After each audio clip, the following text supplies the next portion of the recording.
ஐய போனை திறந்தாலே நையி நையிங்கிறாங்க. யார் அப்படின்னா இந்த திடீர்னு உருவான இந்த ஜென்சி டிஎம்கே. அரசியல்ல இதெல்லாம் சாதாரணமாப்பா. இதுக்கு பிச்சை எடுக்கலாம். நாட்டுல எவ்வளவோ பிரச்சனை இருக்குப்பா. திமுக தோத்து போனதே ஒரு பெரிய பிரச்சனையா உட்காந்து அழுதுகிட்டே இருக்காங்க எந்த நேரம் பார்த்தாலும். அழுவாதையப்பா, அடுத்து மக்களுக்கு நீங்க என்ன பண்ணணும், எப்படிலாம் வந்து நீங்க தேர்தலை ஜெயிக்கணும் அப்படின்னு முடிவு பண்ணி முயற்சி பண்ணி மேல வாங்க. அதை விட்டுட்டு இப்பவே உட்காந்துக்கிட்டு ஒப்பாரியா வைக்காதேப்பா, முடியல. மக்கள் வந்துகிட்டு நீங்க வேண்டாம் அப்படின்னு தான் ஒதுக்கிட்டு டிவிக்கே ஆட்சி கட்டில உட்கார வச்சிருக்காங்க. இன்னும் 5 ஆண்டுகள் இருக்கு. அதுக்குள்ளாவா இந்த ஜென்சி டிஎம்கேயோட அலப்பறைகளையும் நேத்து நடந்த அந்த மீட்டிங்கையும் பத்தி தான் இந்த வீடியோல நம்ம தெளிவா பார்க்க போறோம். வாங்க வீடியோக்குள்ள போவோம். மக்களே, காஞ்சிபுரத்துல ஏன்னா இந்த ஜென்சி டிஎம்கேயோட மீட்டப் ஒண்ணு நடந்திருக்கு. அதுல இந்த ப்ரௌட் கொத்துஸ் என்ன சொல்றாப்ல அப்படின்னா, கடந்த 2026 சட்டமன்ற தேர்தலில் திமுக ஆட்சியில் இருந்து அகற்றப்பட்டதுக்கு பிறகு 2026 சட்டமன்ற தேர்தலில் தாவேக ஆட்சி கட்டில அமர்ந்ததுக்கு பிறகு திமுக அவ்வளவுதான் முடிஞ்சு போச்சு, அவ்வளவுதான் அழிஞ்சு போச்சு அப்படின்னு நினைச்சுக்கிட்டு இருக்கும் போது திடீர்னு தன்னெழுச்சியாக உருவான இந்த ஜென்சி டிஎம்கே கண்டு ஆட்சியாளர்கள்லாம் அதிர்ந்து போயிருக்காங்க. அவர்களுடைய தூக்கத்தெல்லாம் கெடுத்துருச்சு அப்படின்னு இந்த ப்ரௌட் கொத்துஸ்னு சொல்றாப்ல. முன்னேற்ற கழகம் ஆட்சியிலிருந்து அகற்றப்பட்டதற்கு பிறகு 2026 சட்டமன்ற தேர்தலில் தாவேகா வெற்றி பெற்றதற்கு பிறகு இதோட திமுக எந்திரிக்காது, திமுக அழிஞ்சிரும், மொத்தமா அவங்கள முடிச்சு விட்டுட்டோம் அப்படின்னு பல ஆட்சியாளர்கள் நினைத்து கொண்டிருக்கக்கூடிய நேரத்தில் தன்னெழுச்சியாக கூடிய இந்த ஜென்சி இளைஞர் பட்டாளத்தை கண்டு ஒரு ஆட்சியாளர்களே அஞ்சக்கூடிய வகையிலே இன்றைக்கு ஜென்சி டிஎம்கே என்பது தமிழ்நாட்டில் மட்டுமல்ல உலகம் தோறும் இன்றைக்கு தமிழர்களால் நடத்தப்பட்டு கொண்டு இருக்கிறது. என்னென்ன சொல்றோம் பாருங்க, கம்பி கட்டுற கதையெல்லாம். ஆனா உருட்டுலயே ஒன்னா நம்பர் உருட்டு, செக்கில ஆட்டின சுத்தமான உருட்டு. என்ன உருட்டுனா இந்த தன்னெழுச்சியா எழுந்துச்சு அப்படி சொன்னாங்க பத்தியா. இதுதான் வந்துட்டு 1ஆம் நம்பர் உருட்டு. இல்ல நான் கேட்கிறேன், தன்னெழுச்சியா வர்றதுக்கு இது என்ன மொழி போரா? இல்ல தன்னெழுச்சியா வர்றதுக்கு இது என்ன உப்பு சத்தியாகிரகமா? இல்ல இதுல என்னப்பா தன்னெழுச்சியா எந்திரிச்சு வருது? ஒண்ணுமே இல்லையே. என்ன இருக்கு? தன்னெழுச்சியா மக்கள் வந்து இளைஞர்கள்லாம் திரண்டு வந்து போராடுறது இதுல என்ன இருக்கு? திமுகவை பிடிக்கல, ஏன்னா அவங்களுடைய ஆட்சி பிடிக்கல, அதனால மக்கள் வந்து ஒதுக்கிட்டாங்க. ஒதுக்கிட்டு புதிதாக வந்த தாவேகாவுக்கு ஆதரவு கொடுத்துருக்காங்க, அவங்களை வந்து ஆட்சி கட்டில அமர வச்சிருக்காங்க. இதுல என்ன நீங்க தன்னெழுச்சியா எந்திரிச்சு வந்தீங்கன்னா, தன்னெழுச்சியா இருந்து வந்தீங்கன்னா புரியலையே. நீங்க மனசாட்சி தொட்டு மனசுல கைய வச்சு சொல்லுங்க, தன்னெழுச்சியா தான் நாங்க வந்தோம், இளைஞர்கள்லாம் ஒன்னா கூடி தன்னெழுச்சியா நாங்களாம் வந்துட்டு வந்திருக்கோம் அப்படி சொல்லுங்க. இருக்கிறதுலயே பெரிய உருட்டு இதுதான். ஏன்னா பொய் சொல்லலாம், அதுக்காண்டி ஏக்கர் கணக்கில் சொல்லக்கூடாது. இது வந்து திட்டமிட்டு திமுகவினர்களால் திட்டமிட்டு உருவாக்கப்பட்ட ஒரு டீம். சரியா? தன்னெழுச்சியாவெல்லாம் வரல. முதல்ல அந்த வார்த்தை முதல்ல விடுங்க. தன்னெழுச்சியா வந்தோம், தன்னெழுச்சியா வந்தோம், என்னப்பா தன்னெழுச்சியா வந்து? தன்னெழுச்சியெல்லாம் வரலப்பா, அது எல்லாருக்குமே தெரியும்பா. இது திட்டமிட்டு உருவாக்கப்பட்டதுப்பா. சரியா? ப்ரௌட் கொத்துஸ் உதயண்ணாவினுடைய தம்பிகள், இது வந்து திட்டமிட்டு உருவாக்கப்பட்டதுதான் அது. சரியா? இது வந்து தன்னெழுச்சியா வரல. First point. தொடர்ச்சியாக ஒருவர் பின் ஒருவராக காவல்துறை அதிகாரிகளால் கைது செய்யவும் படுறாங்க. முதலில் எங்களுடைய குழுவில் இருக்கக்கூடிய அன்பானந்தம் அரியப்பன் அப்படிங்கிறவரை காவல்துறை அதிகாரிகள் கைது பண்ணாங்க. எத்தனை மணிக்கு? காலைல நேரத்தில் கைது பண்ண மாட்டாங்களாம், மதியான நேரத்தில் கைது பண்ண மாட்டாங்களாம். ஏன்? காலைல குற்றங்களை தடுக்கிறதுல காவல்துறை மும்முரமா இருக்கும்ல, அதனால நீங்க என்ன குற்றத்தை தடுத்தீங்க, நீங்க எந்த லட்சணத்துல வேலை பார்க்கறீங்கன்றத தமிழ்நாடு இன்றைக்கு பார்த்து கொண்டுதான் இருக்கிறது. அப்போ எத்தனை மணிக்கு? அடுத்து என்ன சொல்றாப்ல அப்படின்னா, இத வந்து இந்த ஜென்சி டிஎம்கே வந்து எப்படியாச்சும் வந்து காலி பண்ணிடணும், எப்படியாச்சும் தொடச்சு தூர வீசிடணும் அப்படின்னு ஆட்சியாளர்கள்லாம் துடிக்கிறாங்களாம். அந்த டீம்ல இருக்கக்கூடிய ஒருங்கிணைப்பாளர்கள் எல்லாம் கைது பண்றாங்க. இதை வந்து எப்படியாச்சும் ஒடுக்கிடணும், அழிச்சிடணும்னு நினைக்கிறாங்க அப்படின்னு நம்மளுடைய ப்ரௌட் கொத்துஸ் சொல்றாரு. இல்ல நான் கேட்கிறேன், எதனால காவல்துறை வந்து கைது பண்ண வந்துச்சு?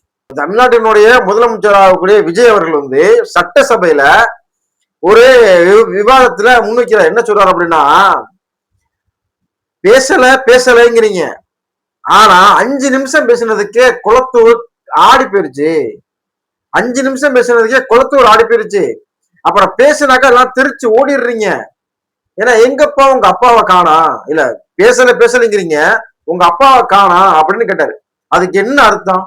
பேசலைங்கிறீங்க, 5 நிமிஷம் பேசுனதுக்கு உங்க அப்பா இன்னைக்கு சட்டசபையில இல்ல. 5 நிமிஷம் பேசுனதுக்கு உங்க அப்பா இன்னைக்கு சட்டசபையில இல்ல. உங்க அப்பாவை தோக்கடிச்சு சட்டசபையை விட்டு வீட்டுல உட்கார வச்சாச்சு அப்படின்னு அரசியல் ரீதியா விமர்சனம் வச்சாரு. ஆனா நம்மளுடைய கேள்வி என்னன்னா, பேசல விஜய் பேச மாட்டேங்கிறாரு, ஊமை முதலமைச்சர், பொம்மை முதலமைச்சர், எல்லா பேச்சும் பேசுனீங்கல்ல. இதே ஜென்சி டிஎம்கேல இருந்து பேசினாப்புல இல்ல, இந்த அன்பானந்தம் அப்படிங்கிற அந்த அவர் வந்து பேசினாப்புல இல்ல.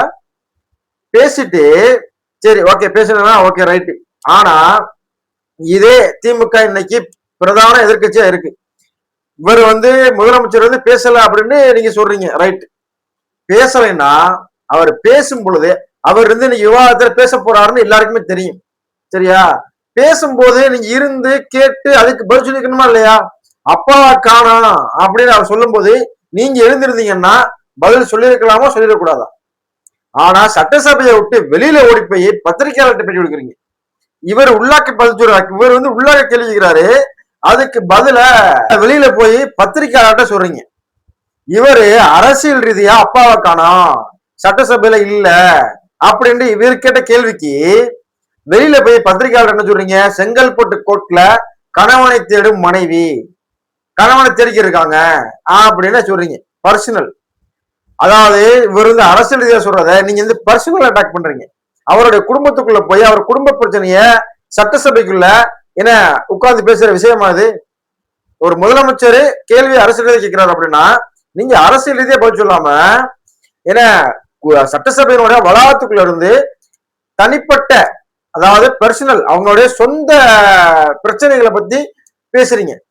அது மட்டும் இல்லாம இப்ப அன்பானந்தம் அவர் வந்து ஒரு கார்ல உட்காந்து வீடியோ போட்டார். என்ன அப்படின்னா ஜோசப் விஜய் அவர்களுடைய முதலமைச்சருடைய பையன் பேசுறாராம். சொல்லுங்கப்பா என்னப்பா அப்பாவா காணுமா? அப்படியாப்பா அவர் ஏதாவது பனையூர்ல இல்ல பட்டினம் காப்பத்துல பதுங்கி இருப்பாரு, அங்கேயும் பார்க்க முடியலையா? இல்லாட்டினா அவர் வேற ஏதாச்சும் நடிகர் கூட வந்து உல்லாசமா இருப்பாருப்பா, இது அம்மா தேடுறாங்களா? இதெல்லாமா பேசுறாங்க. அப்பனா காணுமா? அது நான் என்னங்க பண்ணிட்டோம், அவர் இங்கதான் பனையூர்ல இல்லைன்னா பட்டினமாக்கத்துல இருப்பாரு. பட்டினமாக்கம் போனா பார்க்க விட மாட்டேங்கிறாங்க. என்னங்க இதெல்லாம் பேசுனதுனாலதான், தனிப்பட்ட விமர்சனம் வச்சதுனாலதான் காவல்துறை கைது பண்ணாங்க. சும்மா போய் என்ன ஜென்சி டிஎம்கேல வந்து பேசுறாங்க அப்படின்னு சொல்லி பேசக்கூடாதுன்னு கைது பண்ணாங்களா? இல்ல. நீங்க ஒரு மனிதனோட தனி மனித தாக்குதல் நடத்துனதுனாலதான் அவங்க போய் அன்பானந்தத்தை கைது பண்ணக்கூடிய சூழ்நிலை. பகல்ல போனா ஓடி போய் ஒளிஞ்சிருவீங்க, ஏன்னா உங்களை போய் கண்டுபிடிக்க முடியாது அப்படின்னு தான் ராத்திரில வராங்க. ஏன்னா கேட்டான்னு சொல்லி நடுச்சாமத்துல வந்து நிக்கிறாங்க, நைட்டு 12 மணிக்கு வந்து நிக்கிறாங்க. பகல்ல வந்தாதான் ஓடிடுவீங்கல்ல, அதனாலதான் நைட்டு வராங்க. இல்ல காலையில விடியக்கால 4 மணிக்கு வராங்க, தெரிஞ்சதான் நீங்க எஸ்கேப் ஆயிருவீங்களா ப்ரோ? அதனாலதான் ப்ரோ உங்க வந்து விடிய காலத்துல வராங்க, நள்ளிரவுல வராங்க. இது கூட தெரியாதா? கேட்ட தீவிரவாதியா நாங்கெல்லாம், எங்களையே நீங்க வந்து அரெஸ்ட் பண்றதுக்கு அன்டைத்துல வரீங்க அப்படின்னு கேள்வி கேட்கிறீங்க.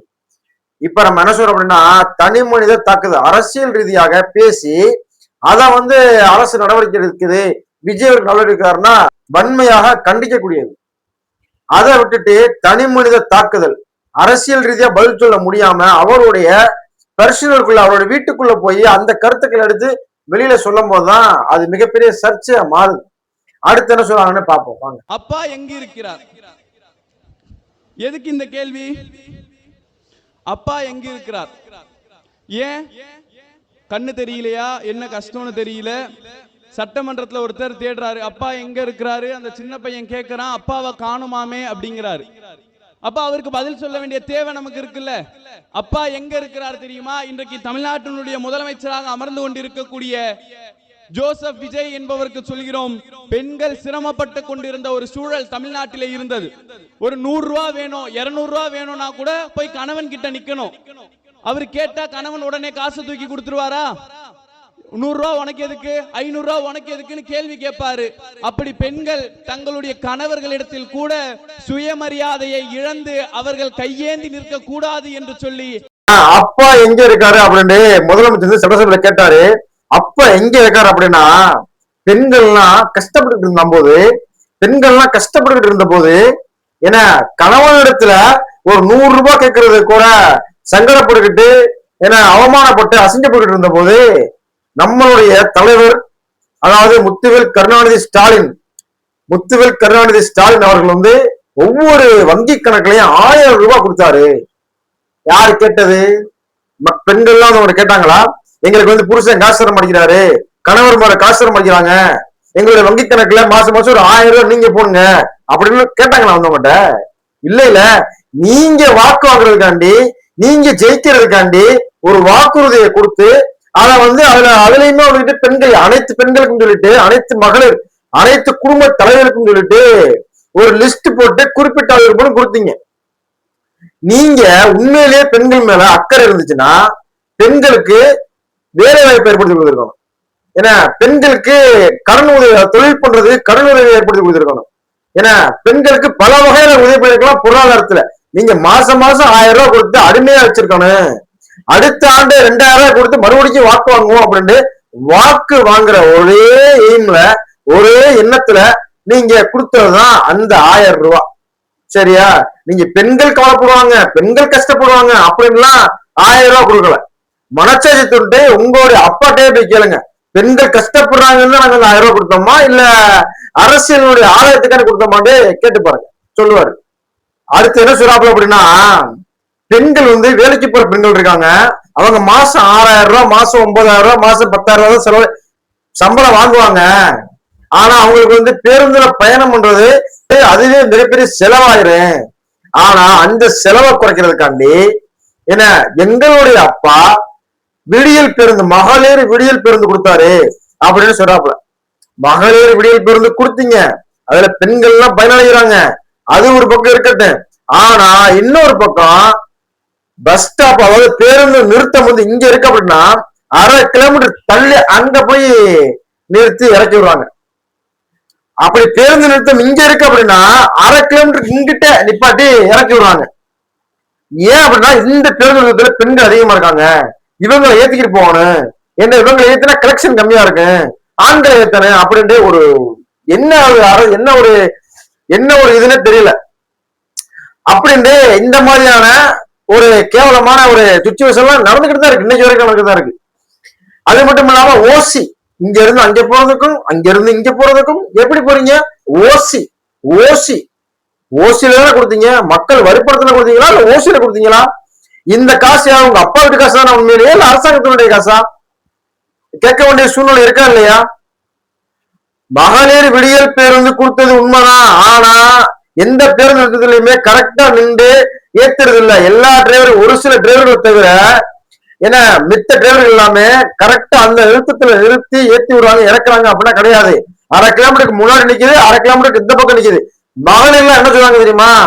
மகளிர் அதாவது நீங்க என்ன இறங்கி வந்து மக்களோட மக்களா கலந்து கேட்டீங்கன்னா சொல்லுவாங்க, என்ன சொல்லுவாங்கன்னா, ஏப்பா நாங்க ஃப்ரீயாவா கேட்கிறோம், காசு கொடுத்துருவோம்ப்பா, காசு கொடுத்து கூட போறோம், எங்க நேத்தி இறக்கி விடுங்க, கரெக்டா அந்த இடத்துல நிப்பாட்டுங்க. ஏன்னா ஓசி நீ அசிங்கப்படுத்துங்கன்னு பெண்கள்லாம் வந்துட்டு இன்னைக்கு அசிங்கப்பட்டு நிக்கிறாங்க அந்த பேருந்துல போறதுக்காண்டி. ஆனா இவங்க சொல்றதுலாம் எப்படி இருக்கு தெரியுமா? நான் உனக்கு சோறு போட்டேன், ஏன்னா நான் உன்னைய படிக்க வச்சேன், நான் உனக்கு வாழ்வாதாரத்தை ஏற்படுத்தி கொடுத்தேன், அதனால நீ எனக்கு மட்டும்தான் ஓட்டு போடணும், நான் மட்டும்தான் உன்னை ஆளணும் அப்படின்னு மன்னராட்சி மாதிரி பேசுறாங்க. நீங்க பேசுறத பார்த்தா இது மக்களாட்சியா இல்ல மன்னராட்சியாப்பா? மன்னராட்சியில தான் மக்களுக்கு வந்து அள்ளி இந்த புற்காசு கொடுத்துட்டு நான் தான் உங்களை ஆளணும் அப்படின்னு சொல்லுவாங்க. ஆனா அந்த மக்களாட்சியிலையும் என்ன மக்கள் விருப்பப்பட்டு தேர்ந்தெடுத்தாங்க குதிச்சு கொந்தளிக்கிறாங்க, என்னன்னு தெரியல. நீங்க பஸ் கொடுத்ததுக்காண்டி, நீங்க வந்து காசு கொடுத்ததுக்காண்டி, நீங்க மாசம் 1000 ரூபாய் கொடுத்ததுக்காண்டி, நீங்க எல்லாம் கொடுத்ததுக்காண்டி உங்களுக்கு மட்டும்தான் ஓட்டு போடணும்னு எது உங்க அரசியல் சட்ட சாசனம் எழுதி வச்சிருக்கீங்களா? இல்ல இது மக்களாட்சி தானே. மக்கள் யாரை விரும்புறாங்களோ, யாரை தேர்ந்தெடுக்கணும்னு ஆசைப்படுறாங்களோ அவங்களை தேர்ந்தெடுக்கலாம்ல, யாரு வேணாலும் ஆளலாம்ல, யாரு வேணாலும் முதலமைச்சர் ஆகலாம்ல, இது மக்களாட்சி தானே. ஆனா நீங்க படிக்க வச்சீங்க, நீங்க 1000 ரூபாய் கொடுத்தீங்க, நீங்க இலவசமா பஸ் கொடுத்தீங்க, என்ன இதெல்லாம் சொல்லி மறுபடிக்கும் நான் உங்களை தான் நாங்க தான் உங்களை ஆளணும் அப்படிங்கிறது எப்படிப்பட்ட மனப்பான்மை இது? ஜென்சி டிஎம்கே இருக்கக்கூடிய அந்த இளைஞர்கள் சொல்லிக்கிட்டு திராப்பிலைய அவர்களும் தெரியுமா தெரியாதா?